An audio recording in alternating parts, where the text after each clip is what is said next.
Demikianlah siang itu Gajah Mada kembali melanjutkan perjalanannya menuju kota Raja Kawali.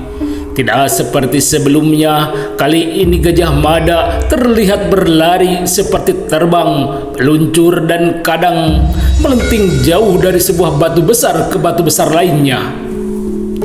Dan ketika dilihatnya ada sebuah padukuhan di depan matanya, terlihat Gajah Mada telah menghentikan larinya. Telah berjalan sebagaimana orang biasa.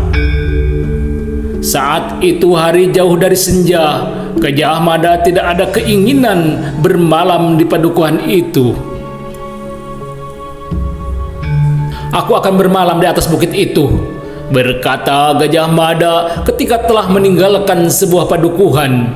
Ternyata di hadapan Gajah Mada terbentang sebuah perbukitan berbatu sangat tandus. Di balik perbukitan itu, kota Raja Kawali berada. Memang ada dua jalan yang dapat mendekati arah menuju kota Raja Kawali. Sebuah hutan cukup lebat atau sebuah perbukitan berbatu cadas. Dan Gajah Mada lebih condong memilih mendaki perbukitan berbatu cadas itu. Perbukitan berbatu itu sangat sepi ketika Gajah Mada sudah berada di kakinya. Dan dengan begitu mudahnya Gajah Mada telah mendakinya dengan hanya beberapa lompatan sampai di atas puncak perbukitan berbatu itu.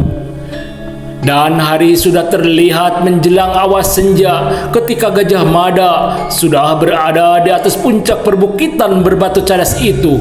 Terlihat Gajah Mada mencari sebuah tempat untuk dapat berlindung dari terpaan angin yang cukup kuat berhembus di atas puncak perbukitan itu. Syukurlah Gajah Mada dapat menemui sebuah tempat berupa cekungan batu yang sangat cocok untuk beristirahat. Karena tidak lama kemudian hujan turun begitu deras seperti bertumpah dari langit. "Besok aku akan turun ke kota Raja Kawali," berkata Gajah Mada dalam hati di dalam cekungan batu itu, berlindung dari air hujan yang jatuh cukup deras. Ternyata Gajah Mada telah memanfaatkan waktunya itu untuk berlatih olah laku diri. Terlihat Gajah Mada sudah berada di dalam pemusatan hati dan pikirannya. Dalam napas yang seirama mengikuti gerak tubuhnya, sebuah laku rahasia pusaka pertapa dari Gunung Wilis.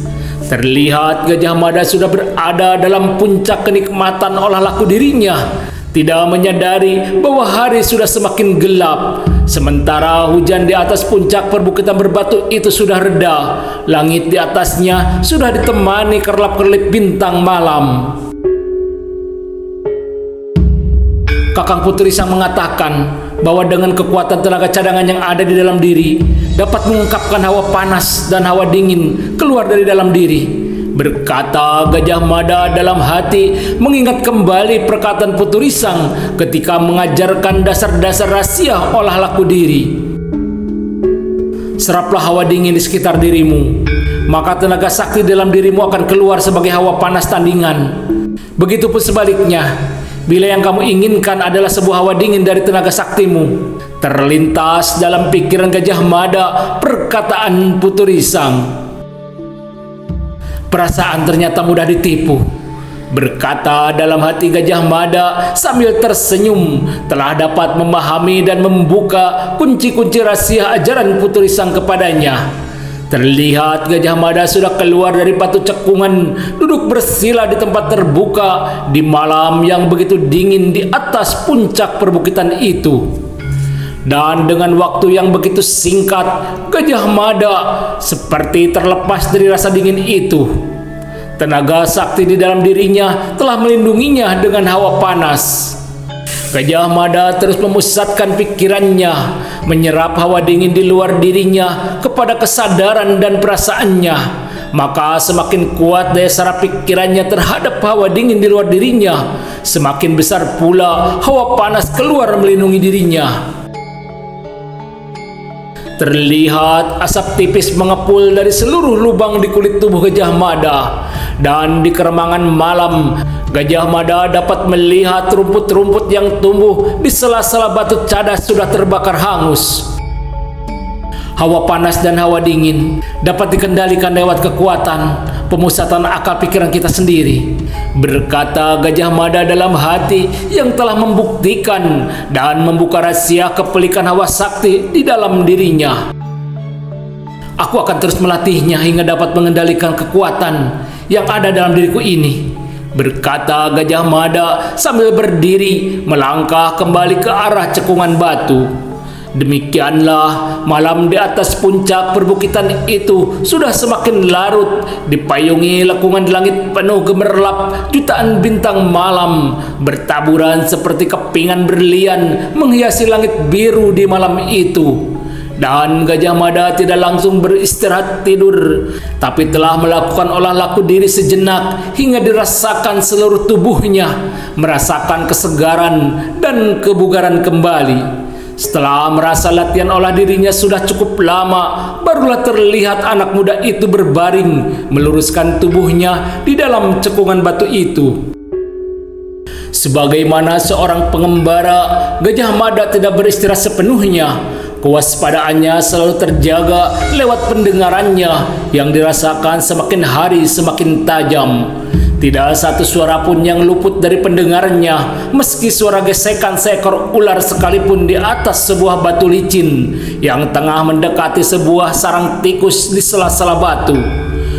Dan waktu pun terus berlalu, cahaya merah sang fajar telah membelah warna langit malam. Gajah Mada telah mendengar sayup-sayup suara ayam jantan bersahutan dari tempat yang begitu jauh.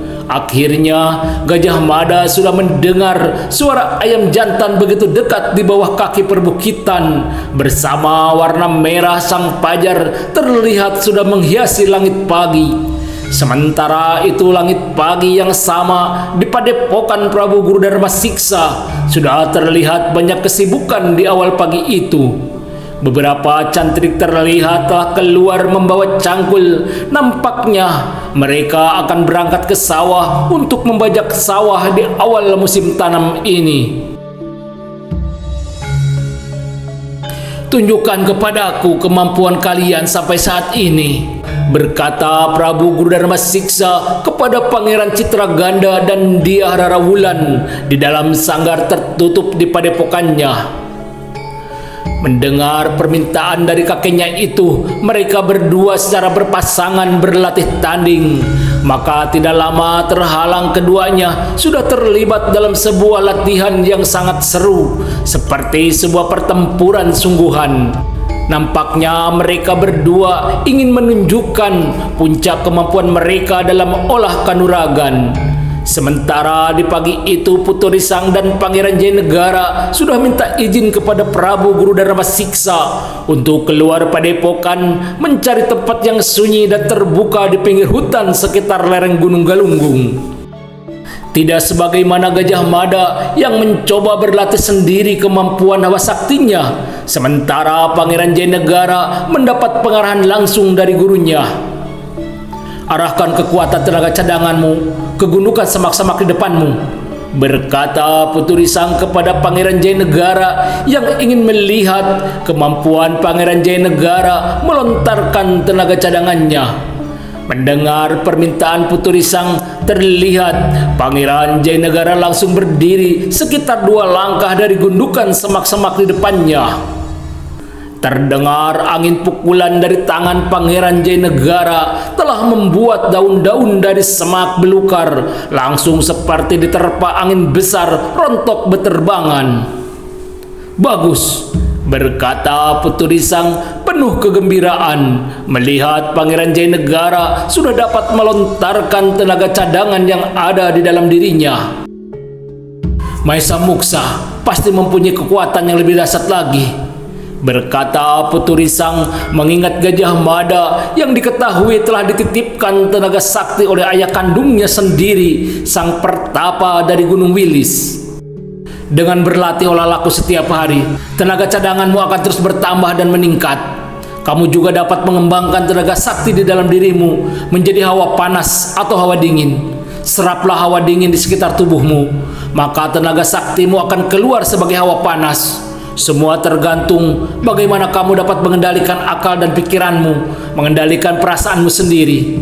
Bila kamu sudah dapat melontarkan hawa panas, mengendalikan kekuatannya, saatnya kamu dapat pula melatih kekuatan hawa dinginmu dengan cara yang terbalik, sebagaimana kamu melontarkan hawa panas di dalam dirimu.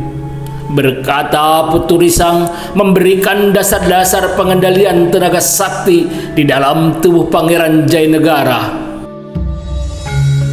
Lihatlah rumput kering di dalam genggamanku ini, berkata Putu Risang sambil mengangkat tinggi-tinggi rumput kering yang berada di dalam genggamannya. Bukan main terkejutnya Pangeran Jayanegara melihat rumput-rumput kering itu dilemparkannya ke udara oleh Putu Risang dalam keadaan terbakar hangus beterbangan. Dan mata Pangeran Jayanegara masih terus memandang ke arah Putu Risang yang telah mengarahkan dirinya sekitar 10 langkah dengan sebuah batu besar di depannya. Kembali perasaan Pangeran Jayanegara berdetak penuh kekaguman melihat apa yang dilakukan oleh gurunya itu. Bukan main terperanjatnya Pangeran Jayanegara telah melihat dengan sebuah pukulan jarak jauh Putu Risang dapat menghancurkan batu di depannya hancur berkeping-keping. Putu Risang memang sengaja ingin menunjukkan kepada Jayanegara kemampuan dirinya meski dengan separuh tenaga puncaknya. Bersabarlah, kamu pasti dapat melakukannya, bahkan jauh melampaui dari apa yang telah kutunjukkan ini, berkata Putu Risang kepada Pangeran Jayanegara. Demikianlah hari itu Pangeran Jayanegara dengan pengarahan langsung dari gurunya telah berlatih melontarkan kemampuan tenaga cadangannya di tepi hutan sekitar lereng Gunung Galunggung itu. Besok kita lihat lagi sejauh mana kemampuanmu berkembang, berkata Putu Risang kepada Pangeran Jayanegara, mengajaknya kembali ke padepokan Prabu Guru Dharma Siksa. Ketika dilihatnya matahari di tepi hutan sunyi itu telah bergeser sedikit dari puncaknya. Langit biru di atas tepi hutan itu sudah terang dan begitu cerahnya. Sementara itu di langit siang yang sama, Gajah Mada sudah berada di kota Raja Kawali. Sesuai dengan beberapa petunjuk dari Prabu Guru Dharma Siksa, terlihat Gajah Mada tengah mencari sebuah barak prajurit yang tidak begitu jauh di alun-alun kota raja. Ada keperluan apa, wahai anak muda? Bertanya seorang prajurit tua kepada Gajah Mada di depan pintu gerbang barak prajurit Kawali. Aku ingin mengabdikan diriku sebagai seorang prajurit, berkata Gajah Mada kepada prajurit itu.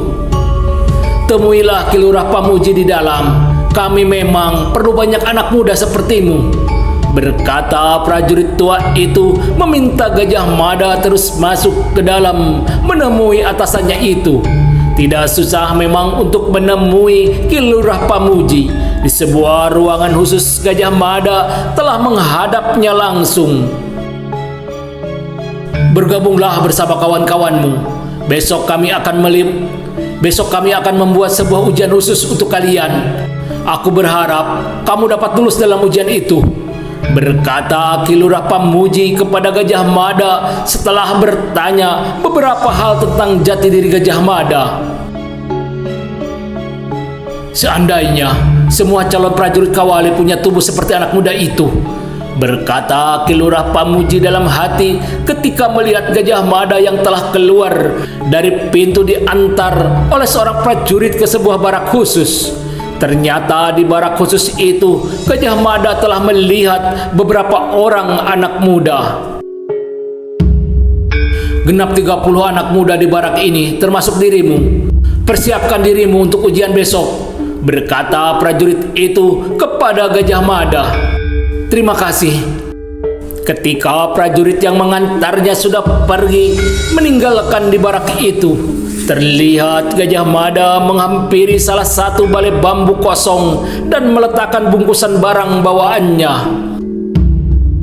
Selamat datang kawan baru, berkata seorang anak muda di balik bambu sebelahnya kepada Gajah Mada. "Sudah berapa lama kamu di barak ini?" berkata Gajah Mada kepada anak muda yang menyapanya itu. "Aku datang 3 hari yang lalu. Bosan rasanya menunggu hari pengujian," berkata anak muda itu. "Namaku Maesa Muksa," berkata Gajah Mada memperkenalkan dirinya kepada anak muda itu. "Namaku Branjang, aku dari Kedemangan Jatiwangi. Kamu sendiri dari mana?" berkata anak muda itu memperkenalkan dirinya dan tempat asalnya. "Aku dari Kedemangan Ruyung di bawah kaki Gunung Galunggung," berkata Gajah Mada kepada anak muda yang bernama Branjang. "Logat bahasamu seperti bukan dari sana," berkata Branjang yang dapat membedakan logat bahasa Gajah Mada tidak seperti logat Sunda umumnya yang biasa didengar. "Aku lama besar di tanah Ujung Galuh. Baru sepekan ini aku tinggalkan bersama ayahku di Kademangan Ruyung," berkata Gajah Mada kepada Branjang. Nampaknya Branjang tidak bertanya lebih jauh lagi kepada Gajah Mada, hanya bertanya beberapa hal tentang kesiapannya menghadapi ujian permulaan besok. "Mereka akan menguji kemampuan olah kanuragan kita. Bersiaplah menghadapi seorang prajurit yang ditunjuk untuk mengujimu," berkata Branjang kepada Gajah Mada. "Dari mana kamu mengetahui bahwa ujian awal penerimaan prajurit seperti itu?" berkata Gajah Mada kepada Branjang. "Kakakku seorang prajurit. Dialah yang memintaku menjadi prajurit seperti dirinya," berkata Branjang penuh kebanggaan mempunyai seorang kakak seorang prajurit. "Apakah kamu sudah siap menghadapi seorang prajurit?" bertanya Gajah Mada. "Kakakku meyakinkan bahwa aku akan dapat mengalahkan 2 orang prajurit biasa," berkata Branjang dengan penuh keyakinan. "Jangan terlalu yakin, mungkin kakakmu hanya membesarkan hatimu saja," berkata seorang anak muda di sebelah lainnya dekat mereka. Gajah Mada dan Branjang langsung menoleh kepada arah anak muda itu. Gajah Mada dan Branjang melihat dengan wajah tidak suka kepada anak muda itu. "Mengapa kalian memandangku seperti itu?" berkata anak muda itu dengan senyum getir salah tingkah. "Jangan salah artikan perkataanku. Bukan maksudku meremehkanmu. Aku hanya sekadar mengingatkan bahwa 2 tahun yang lalu aku juga punya keyakinan yang sama besar sepertimu. Namun ternyata aku tidak lulus dalam ujian pertama," berkata kembali anak muda itu. "Terima kasih telah mengingatkanku," berkata Branjang sambil menarik napas panjang. Mungkin 3 hari menunggu di barak itu telah membuat dirinya mudah terbakar kemarahannya. "Namaku Gali, aku dari Padepokan Jati Abang," berkata anak muda itu memperkenalkan dirinya kepada Gajah Mada dan Branjang. "Apakah para prajurit penguji begitu tangguh?" bertanya Gajah Mada kepada Gali. 2 tahun yang lalu ada 25 orang yang diuji. Hanya 15 orang yang dinyatakan lulus dalam ujian pertama itu," berkata Gali.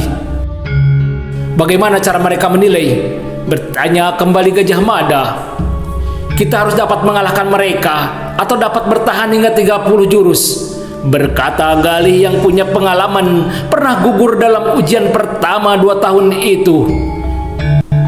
"Mudah-mudahan aku dapat bertahan 30 jurus lebih," berkata Branjang penuh harapan. "Berdoalah, semoga kita lulus dalam ujian itu, juga ujian tahap lainnya," berkata Gajah Mada membesarkan kedua kawan barunya itu. Sementara itu beberapa anak muda di dalam barak itu terlihat berkelompok. Dan Gajah Mada telah mempunyai 2 orang kawan di barak itu, Galih dan Branjang. "Sebentar lagi kita akan mendapat kiriman ransum malam," berkata Branjang yang sudah 3 hari di dalam barak karantina itu. Demikianlah tidak lama berselang telah datang petugas yang membawa ransum makan malam untuk mereka. "Ternyata nikmat jadi seorang prajurit, kerjanya cuma menunggu ransum," berkata Galih sambil menantap ransum makannya. selama tidak ada perang, berkata Gajah Mada sambil tersenyum. Benar, selama kerajaan tidak ada gangguan keamanan, selama itu para prajurit jadi pengangguran yang bergaji, berkata Beranjang sambil mengunyah ransumnya. Sementara itu waktu di dalam barak sepertinya berjalan perlahan. Tidak terasa malam telah merayap dan telah menjadi senyap. Beristirahatlah, besok kita akan menempuh ujian pertama, berkata Gajah Mada sambil meluruskan tubuhnya di atas balai bambu di dalam barak itu. Dan pagi itu di halaman muka barak prajurit Kawali yang berdekatan dengan alun-alun kota raja sudah terlihat cukup ramai, dipenuhi banyak prajurit. Mereka hari itu akan menyaksikan langsung sebuah ujian para prajurit baru yang akan bergabung dengan kesatuan-kesatuan khusus di keprajuritan Kawali. Ada sebuah tajuk khusus untuk para juri dan tamu undangan. Di hadapannya sebuah arena yang sudah dibatasi oleh patok-patok dan tali tambang. Gajah Mada, Beranjang dan Galih sudah berada di antara 30 orang anak muda calon prajurit yang pagi itu akan diuji apakah layak untuk menjadi seorang prajurit Kawali. Terlihat mereka berdiri berkumpul berseberangan dengan tajuk. Akhirnya acara yang ditunggu-tunggu itu nampaknya akan segera dimulai. Terlihat seorang perwira masuk ke tengah-tengah arena menyampaikan sepatah dua patah kata pembukaan sekaligus menyampaikan beberapa aturan dalam pelaksanaan pertandingan. Gajah Mada, Beranjang dan Galih terlihat begitu tegang manakala salah seorang anak muda calon prajurit dipanggil untuk masuk ke dalam arena. Prajurit itulah yang telah mengalahkanku 2 tahun yang lalu, berkata Galih kepada Gajah Mada sambil menunjuk ke seorang prajurit Kawali yang telah masuk ke arena berhadapan dengan seorang anak muda calon prajurit. Otot tubuh prajurit itu nampaknya sangat kuat, berkata Gajah Mada kepada Galih menilai penampilan tubuh prajurit penguji itu.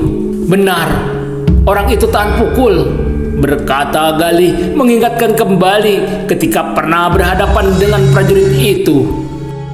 Anak itu sepertinya sudah kalah sebelum bertanding, berkata Beranjang menilai penampilan anak muda yang tengah berdiri di tengah arena yang memang sudah turun pamor melihat lawan tandingnya yang nampaknya kuat berotot itu.